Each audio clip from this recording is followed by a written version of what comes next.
1938년도에 하버드 대학교에서 아주 재미난 연구를 했다고 합니다.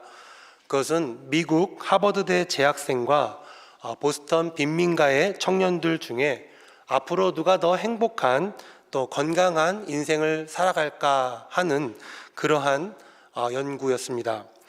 이러한 재미난 질문을 던지고 무려 85년 동안 이들의 삶을 추적한 끝에 이런 답을 얻었다고 합니다.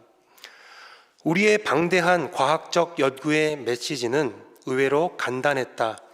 인생에 있어 오직 중요한 한 가지는 사람들과의 따뜻하고 의지할 수 있는 관계라는 점이다. 행복을 정하는 결정적인 요인은 부도 아니었고 명예도 아니었고 학벌도 아니었고 사람들과의 따뜻한 관계에 달려있다라고 연구팀은 결론을 내렸습니다. 특별히 좋은 관계는 행복뿐만 아니라 신체적 건강에까지 영향을 준다는 것이었는데요. 50대일 때 인간관계에서 가장 만족도가 높았던 사람들이 80대가 되어도 가장 건강한 사람들이었다라고 하는 연구 결과를 발표하였습니다. 행복은 관계다. 행복은 좋은 관계에서 나온다. 이러한 결론은 어찌 보면 우리가 너무나 뻔히 잘 알고 있는 그러한 허무한 좀 결론일 수도 있겠다는 생각이 듭니다. 관계가 좋아야 행복한 삶을 산다는 말을 누가 모르겠습니까? 행복한 가정생활을 생각해 보십시오. 부모와 자식 간의 관계가 좋아야 되고 또 부부 간의 관계가 좋아야죠. 그래야 행복한 가정생활을 꾸릴 수가 있습니다. 행복한 학교생활도 그렇죠. 선생님과의 관계가 좋고 학우들과의 관계가 좋아야 학교 다닐 맛이 나고 재미가 있는 것입니다. 행복한 직장생활도 좋은 또 관계가 좋은 그러한 직장 상사와 또 후배들과 직장 동료들이 있을 때에 정말 신바람 나게 일을 할 수가 있는 것이죠. 행복한 교회 생활도 마찬가지입니다. 알고 보면 결국 좋은 관계에서 행복한 그러한 삶을 살 수가 있는 것이죠. 하지만 문제는 뭡니까? 우리는 관계가 정말로 중요하다는 것을 잘 알면서도 사실은 그것을 인생의 목표로 두고 사는 사람은 없다는 점입니다. 만일 지나가는 사람들에게 당신의 꿈은 무엇입니까? 라고 물으면 제 꿈은 사람들과의 좋은 관계를 맺으며 사는 사람입니다. 아마 이렇게 대답하는 사람은 한 사람도 없을 겁니다. 당신의 소망은 무엇이요? 꿈은 무엇이요? 라고 물으면 대부분 돈이나 좀 왕창 벌었으면 좋겠습니다. 성공했으면 좋겠습니다. 인기 많았으면 좋겠습니다. 높은 지위에 올라가고 싶습니다. 라는 소망을 들이대겠죠. 왜냐하면 그런 걸 얻어야 행복하다고 우리는 생각하고 믿기 때문입니다. 우리는 왜 그런 것을 얻어야 행복할 수 있다라고 생각하는 걸까요? 연구팀에 따르면 그것은 우리의 뇌가 뭐든지 빠른 해결을 좋아하기 때문에 우리가 돈이나 성공, 지위 이런 것을 쫓는다는 겁니다. 우리의 뇌는 복잡한 걸 싫어하고 단순한 것을 선호하기 때문에 돈과 같이 단순한 것을 얻어서 행복하려고 하지 관계와 같이 복잡한 것을 목표로 두고 그걸 얻어서 행복하겠다는 생각을 안 한다는 겁니다. 정말 그렇죠. 여러분, 관계를 잘 맺는 그런 훈련, 또 관계를 잘 맺는 기술, 그것을 얻는 것은 얼마나 여러분 복잡하고 어려운 일입니까? 어떤 인류학자가 왜 다른 동물들은 1년 안에 다 그 개체가 커서 성인이 되어서 독립을 하게 되는데 왜 인간만은 적어도 20년, 때로는 30년씩 부모가 키우는지에 대해서 설명하는 것을 들은 적이 있는데요. 그것은 인간은 사회에 나가기 전에 무엇보다도 복잡한 인간관계에 대한 그런 기술을 얻기 위해서 그런 기나긴 시간이 필요하다는 그런 설명을 들은 적이 있습니다. 저는 그 얘기를 듣고 일리가 있는 얘기다라고 생각을 했습니다. 인간관계를 배운다는 것은 매우 복잡한 것이죠. 1, 2년 해서 배울 수 있는 기술이 아닙니다. 내가 가정에서는 어떻게 해야 되는지, 학교에서는 어떻게 처신을 해야 되는지, 사회에 나가서는 어떻게 해야 되는지를 다 배워야 우리는 비로소 어엿한 성인이 되어서 사회에 나가 많은 사람들과 즐겁게 행복하게 관계를 맺으며 사회생활을 할 수가 있는 것입니다. 그렇다면 연구팀이 말하는 좋은 관계란 무엇일까요? 연구팀은 이렇게 말을 합니다. 좋은 관계란 자신을 숨길 필요 없이 나 자신으로 있을 수 있다고 느끼는 관계다. 또 상대방에게 너는 이런 사람이 돼야 한다라고 강요하지 않아야 된다. 제가 여러분과 좋은 관계에 있다고 한다면 제가 바로 그렇게 그런 관계 속에 들어가 있어야 되는 거죠. 그렇죠? 여러분이 저한테 이렇게 해라 저렇게 해라 하지 않고 저는 제가 가지고 있는 그 모습을 자연스럽게 내놓을 수 있어야 저와 여러분 사이가 굉장히 좋은 관계다라고 하는 것입니다. 이런 관계가 따뜻하고 건강한 관계, 좋은 관계라고 하는 것이죠. 한마디로 상대방을 있는 그대로 인정하고 받아들일 수 있는 관계, 그게 좋은 관계다라고 하는 겁니다. 여러분은 좋은 관계를 맺고 살고 계십니까? 그런데 문제는 뭡니까? 우리는 이런 좋은 관계를 맺는 데에 너무 서툴다는 겁니다. 관계를 맺긴 맺는데 좋은 관계를 맺지 못한다는 거예요. 우리는 어떻습니까? 상대방을 있는 그대로 받아들여야 되는데 우리는 자꾸 뭔가를 고치려고 하죠. 뭔가 뜯어서 저 사람을 내 마음대로, 내 원하는 대로, 내가 만족할 만한 대로 자꾸 고치려고 하는데 문제가 있는 겁니다. 상대방을 있는 그대로 인정하지 않고 너는 이런 사람이 되어야 돼 라고 하면서 강요하는 것이죠.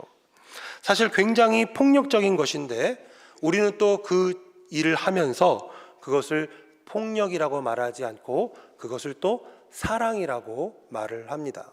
그게 또 큰 문제예요. 다들 기억하실 겁니다. 몇 해 전에 인천에서 어느 보육교사가 아이가 김치를 먹지 않는다는 이유로 4세의 얼굴을 세게 때려서 아동학대 혐의로 긴급하게 체포된 적이 있었습니다. 그런데 그 보육교사 양모 씨의 해명이 참 황당했습니다.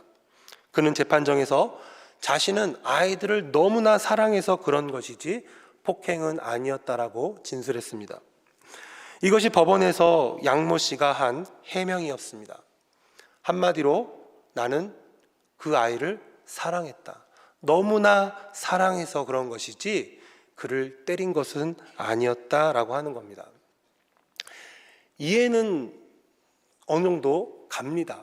대답은 황당하지만 우리도 좀 그럴 때가 있지 않습니까? 우리가 사랑해서 우리의 자녀들을 잡죠. 사랑해서 내 남편도 잡고, 사랑해서 내 아내도 잡고, 너무 친한 동생이어서 잡고, 너무 아끼는 선배님이셔서 또 잡고, 내가 너니까 이런 말을 해주는 거야 하면서 한 번 더 잡고, 사랑이라는 이름으로 사람을 들들 볶고 상처 주고 이래라 저래라 잔소리를 하기 시작합니다. 그러나 여러분, 그렇게 해서 잘 되는 관계를 보신 적이 있습니까? 보통 그러한 관계는 파탄으로 끝나죠. 하나도 못 고치고 관계만 나빠지고 깨지는 경우가 정말 거의 대부분입니다. 제가 예전에 초등학교 다닐 때에 학교 앞 문방구 앞에서 병아리를 산 적이 있습니다.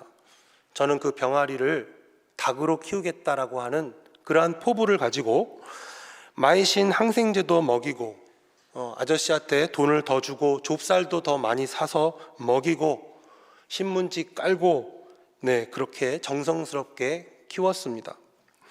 그런데 그날 낮잠이 막 오기 시작했는데 병아리가 너무 예쁘고 귀여운 거예요. 그래서 그래, 병아리를 꼭 끼얹고 잠을 자야겠다, 그렇게 생각하고 병아리를 꼭 끼얹고 잠을 잤습니다.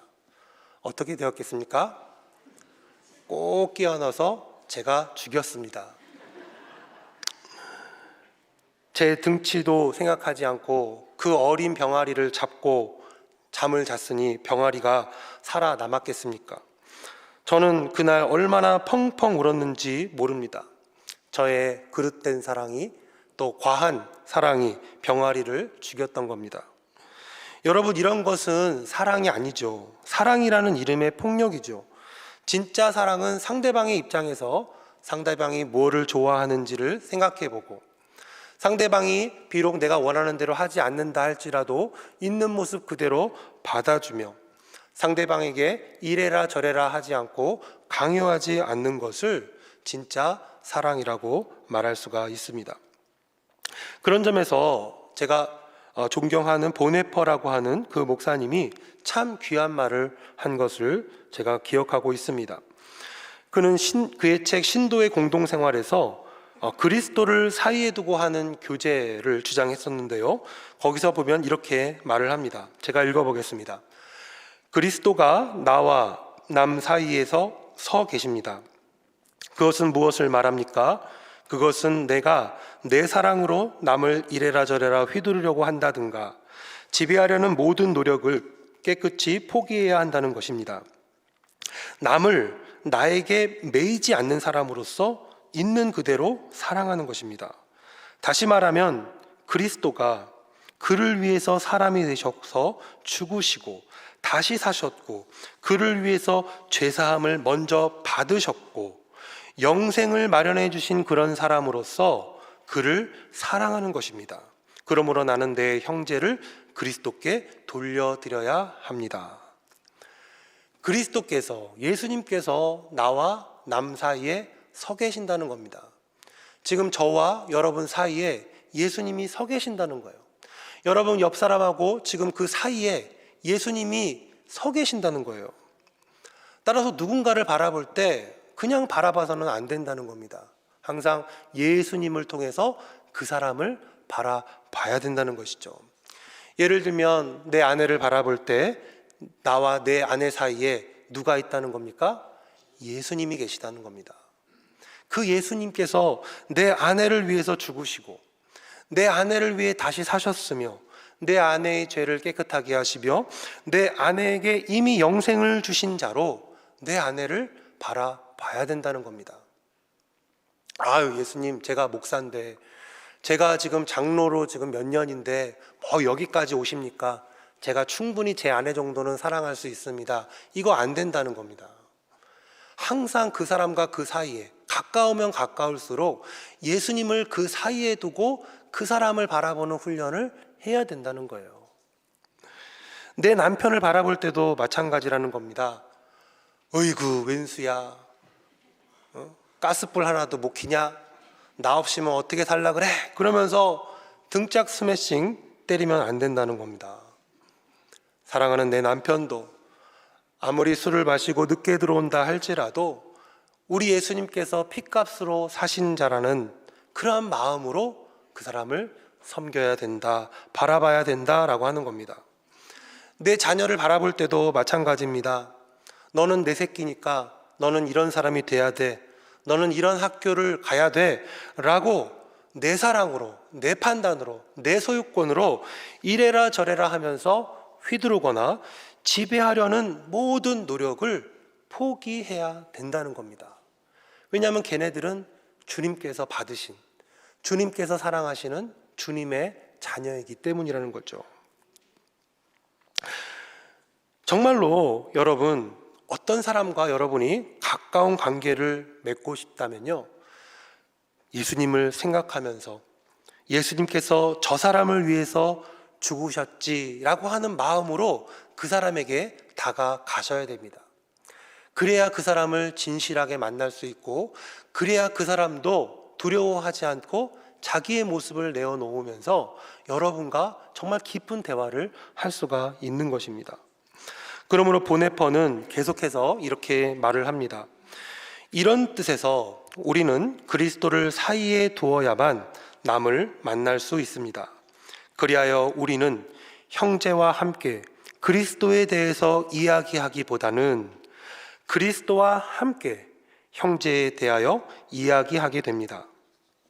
그리고 우리가 남과 가까워지는데 가장 빠른 길은 언제나 그리스도에게서 나타난 진리에 단단히 매여야 남을 사랑하게 된다는 것을 우리는 알게 됩니다.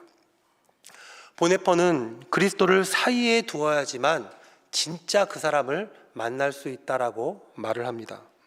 저는 보네퍼의 이 글을 읽으면서 정말 저의 신앙생활을 정말 크게 반성하고 회개하고 전환점으로 여겼던 적이 있었습니다. 지금도 이 말은 정말 제 마음속에 늘 새기고 있는 그런 말인데요. 이 글을 읽기 전 저의 신앙생활은 너무나 율법주의적이고 바리새인적이었습니다. 그래서 형제와 함께 그리스도에 대해서 이야기했지 그리스도와 함께 그 형제에 대해서 이야기하는 것은 너무너무나 서툴고 안 했던 것입니다. 무슨 말이냐면 항상 사람들을 만나면 예수님에 대해서 예수님은 이런 분이야 저런 분이야 하면서 너는 이렇게 살아야 돼 저렇게 살아야 돼 그렇게는 내가 참 말을 많이 했지만 정말로 그 예수님과 함께 정말로 그 형제를 위해서 죽으신 그 예수님과 함께 그 형제에 대해서 그 형제의 고민에 대해서 그 형제의 아픔에 대해서 정말로 사랑하는 마음으로 그 형제에 대해서 이야기한 적은 별로 없었다는 겁니다. 예수님은 이런 분이셨어 저런 분이셨어 하면서 그 사람을 들들 볶을 때가 많았던 겁니다. 그러니 관계가 어떻게 됐겠습니까? 관계가 엉망이 되는 거죠. 나중에는 이렇게 되더라고요. 야, 예수님이 너를 위해서 죽으셨는데 너 그따위로 살면 되겠어? 너 하나님께서 너 너무 사랑하셔서 그 아들 독자까지도 바치셨는데 너 그 정도밖에 헌신 못하겠어? 하는 사람이 되더라고요. 예수님을 믿고 정말 하나님을 잘 믿는 하나님의 자녀들을 괜히 미워하고 무시하고 핍박하면서 살았던 것입니다. 여러분, 이것은 주님께서 원하시는 참된 관계, 교제가 아닙니다. 주님이 원하시는 그러한 관계는 그리스도를 사이에 두고 하는 관계여야 합니다. 결국 그리스도의 사이에 두고 하는 교제는 다른 게 아닙니다. 예수님께서 그 사람을 위해서 죽으시고 그 사람을 위해서 부활하셨다라고 하는 그 사실을 생각하면서 그 사람을 조심스럽게 예의 있게 정중하게 대하는 것입니다. 그 사람이 얼마나 귀한 사람인지 확인하고 만일 그 사람이 지금 울고 있다면 그 사람이 지금 왜 울고 있는지 그 사람이 지금 화가 나 있다면 왜 화가 나 있는지 왜 속상해하고 하면 속상하고 있는지 왜 방황하고 있으면 왜 방황하고 있는지 생각해보고 그들과 함께 울어주고 웃어줄 수 있어야 된다는 겁니다. 한마디로 고치려고 하지 않고 그 모든 것을 예수님께서 내 모든 것을 그냥 다 아무 이유 없이 다 받아주신 것처럼 우리도 그 사람을 그냥 다 받아줘야 된다는 겁니다. 이게 바로 그리스도를 사이에 두고 하는 관계인 것이죠. 저는 그런 점에서 오늘 본문이 바로 이 그리스도를 사이에 두고 하는 관계가 무엇인지를 잘 보여주는 본문이라고 생각합니다. 그들은 형제 민족이었던 에돔 족속의 땅을 지나가고 싶었습니다. 가나안 땅으로 가는 직접적인 가장 빠른 길이었기 때문이죠. 하지만 에돔 왕이 그것을 용납하지 않았기 때문에 이스라엘은 우회할 수밖에 없었습니다. 그러자 백성들은 참아왔던 원망을 쏟아내기 시작합니다. 오늘 본문 4절에서 5절인데요. 우리 4절과 5절 같이 읽겠습니다. 백성이 호르산에서 출발하여 홍해길을 따라 에돔 땅을 우회하려 하였다가 길로 말미암아 백성의 마음이 상하니라. 백성이 하나님과 모세를 향하여 원망하되 어찌하여 우리를 애굽에서 인도해 내어 이 광야에서 죽게 하는가? 이곳에는 먹을 것도 없고 물도 없도다. 우리 마음이 이 하찮은 음식을 싫어하노라 하매. 백성들은 우회길을 걸으면서 마음이 상해버립니다. 새 번역에 보면 재밌게 번역되어 있는데요, 길을 걷는 동안에 백성들은 마음이 몹시 조급하였다 라고 되어 있습니다. 지금 마음은 급한데 길은 삥 돌아가야 하니까 화가 난 것입니다. 또 왠지 그렇게 돌아가는 것이, 에돔을 피해서 돌아가는 것이 에돔한테 지는 것처럼 느껴지고, 내가 에돔보다 약해서 내가 싸움에 질까봐 도망가는 것처럼 보여서 그게 굉장히 자존심이 상했던 겁니다. 결국 하나님은 그들에게 불뱀을 보내셔서 그들을 교훈하십니다. 하나님은 원망하는 백성들에게 불뱀을 보내셔서 그들이 죽게 하시는데요, 많은 백성들이 그 자리에서 죽게 되자 그제서야 백성들은 회개하면서 불뱀들이 떠나가게 해달라고 모세에게 말합니다. 그러자 하나님께서 모세에게 이렇게 말합니다. 우리 8절에서 9절 같이 한번 읽겠습니다.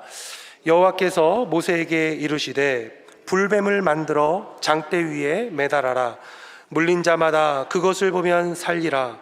모세가 놋뱀을 만들어 장대 위에 다니 뱀에게 물린 자가 놋뱀을 쳐다본 즉 모두 살더라. 하나님은 모세에게 불뱀을 만들어 장대 위에 매달아라, 그것을 본 사람들은 살게 될 것이라고 약속합니다. 이에 모세는 정말로 놋뱀을 만들어서 장대 위에 매달게 되고, 모세의 그 말을 들은 사람들 중에서 놋뱀을 본 사람들은 쳐다본 즉 모두 살게 됩니다. 하지만 기록되어 있지는 않지만 그것을 쳐다보지 않은 그런 사람들도 있었겠죠. 그게 무슨 소리야? 말도 안 되는 소리 하지 마 하면서 계속 불뱀에게 물린 그 상처만 부여잡고 있으면서 죽어간 사람들도 있었을 겁니다. 그러면서 이 이야기는 끝이 납니다.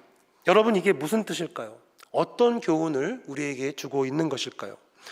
이 이야기의 뜻을 깊이 알기 위해서는 우리가 신약성경 요한복음 3장 14절과 16절을 찾아볼 필요가 있습니다. 우리 14절에서 16절 말씀 같이 읽겠습니다.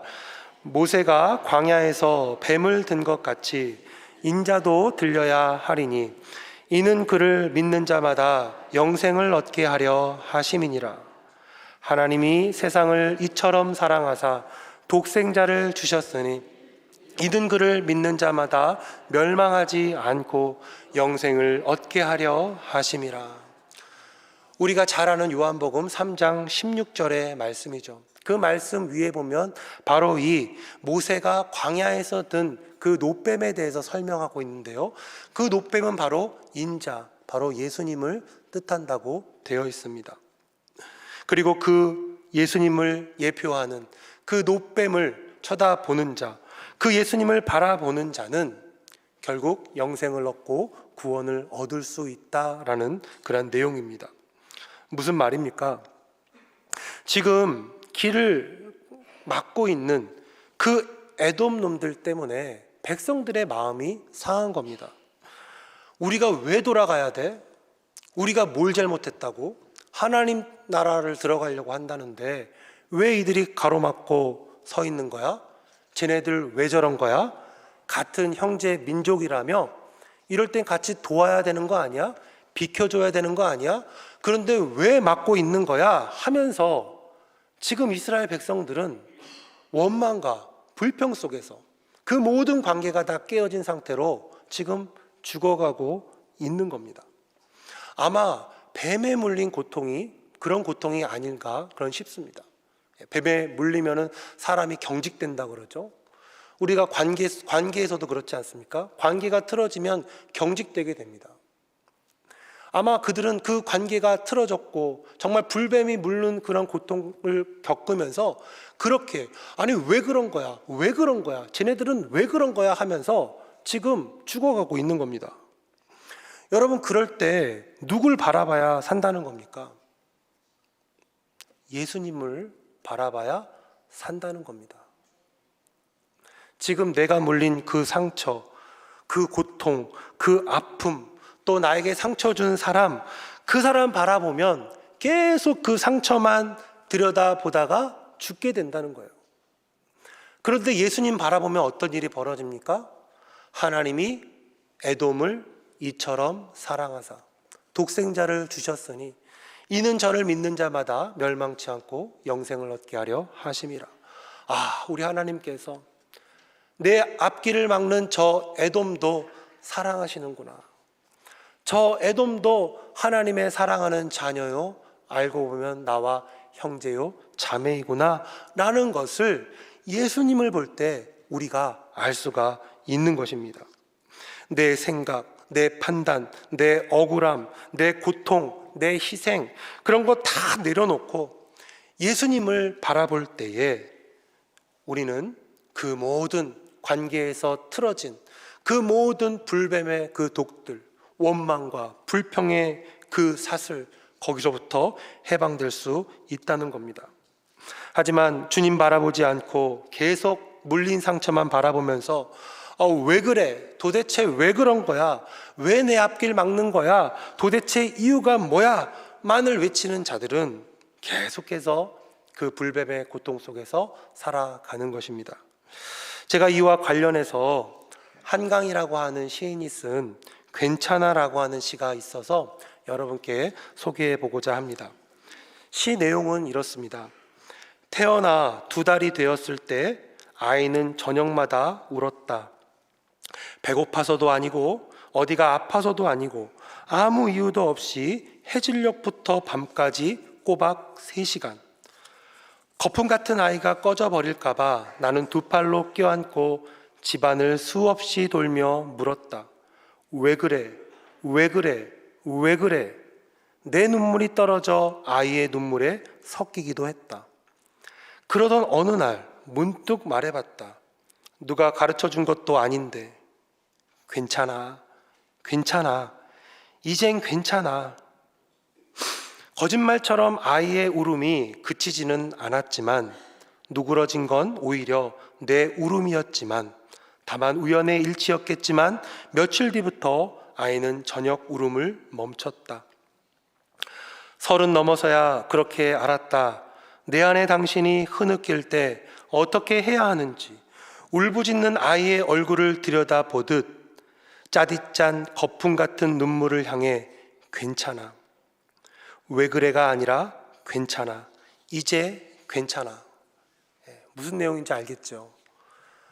30대가 안 된 20살, 20대의 엄마가 아이를 낳고 이 아이를 어떻게 할 줄 몰라서 근데 그날따라 아이가 계속 우는 겁니다. 밥도 줘보고 기저귀도 갈아줘 보고 놀아도 줘보고 별짓을 다 하는데도 아이가 이유 없이 계속 우는 거예요. 그 이유 없이 우는 아이의 그거를 모르니까 계속 처음에는 왜 그래? 왜 그래? 내가 뭘 잘못했다 그래? 왜 그런 거야? 하면서 엄마는 막 자책하면서 막 그 아이를 보면서 계속 그렇게 하다가 어느 날 누구도 가르쳐 주지 않았는데 문득 그렇게 말을 해봤다는 거예요. 괜찮아. 괜찮아, 괜찮아. 이젠 괜찮아. 괜찮아, 괜찮아. 그런 말을 하는데 아이보다도 일단 자기의 마음이 먼저 누그러지고 나중에는 아이도 엄마의 그 말을 듣고 울음을 그쳤다라고 하는 겁니다. 그러면서 그 엄마가 나이가 조금 더 들어서 이제는 그렇게 말한다는 거예요. 왜 그래가 아니라 괜찮아, 괜찮아. 이젠 괜찮아 라고 말했다는 겁니다. 사랑하는 대연의 성도 여러분, 왜 그래가 아니고요, 괜찮아입니다. 왜 그래라고 물으면요 끝이 없어요. 왜 그래가 아니라 괜찮아입니다. 예수 그리스도 안에서 예수 그리스도를 바라보면서 그 형제와 자매를 향해서 너 왜 그래? 너 왜 그런 거야? 너 왜 나한테 이러는 거야? 왜 내 앞길 막는 거야? 왜 나를 힘들게 하는 거야? 왜 나를 물은 거야? 왜 나를 찌른 거야? 라고 묻는 것이 아니라 예수님을 바라보면서 이제는 괜찮아. 괜찮아. 이제 괜찮아. 좀 아파도 괜찮고 가끔씩 넘어져도 괜찮고 울어도 괜찮고 짜증내도 괜찮고 화내도 괜찮고 그렇게 말해줄 수 있는 사람으로 우리가 바뀌어 가야 된다는 것입니다. 계속해서 여러분 그 물린 상처만 보고 있으면서 왜 그래만 외치면 계속 그러다 죽어갈 것입니다. 그러나 만일 여러분이 고개를 들어 예수 그리스도를 바라본다면, 그리고 예수님의 그 사랑으로 여러분에 다가오는 그 모든 사람들을 괜찮아, 그럴 수 있지, 이젠 괜찮아 하면서 품어준다면 여러분 안에 있는 그 모든 원망의 그러한 독들, 미움의 독들 다 사라지고 여러분 구원받는, 여러분 있는 그곳이 천국으로 바뀌는 기적이 있을 줄로 믿습니다. 우리 그런 의미로 옆 사람과 인사하겠습니다. 괜찮아, 이제 괜찮아, 그럴 수 있지, 괜찮아. 마크 트웨인이라고 하는 미국의 작가의 말로 오늘 설교를 마치겠습니다. 인생은 짧기에 다투고 사과하고 가슴앓이하고 해명을 요구할 시간이 없다. 오직 사랑할 시간만이 있을 뿐이며 그것도 순간일 뿐이다.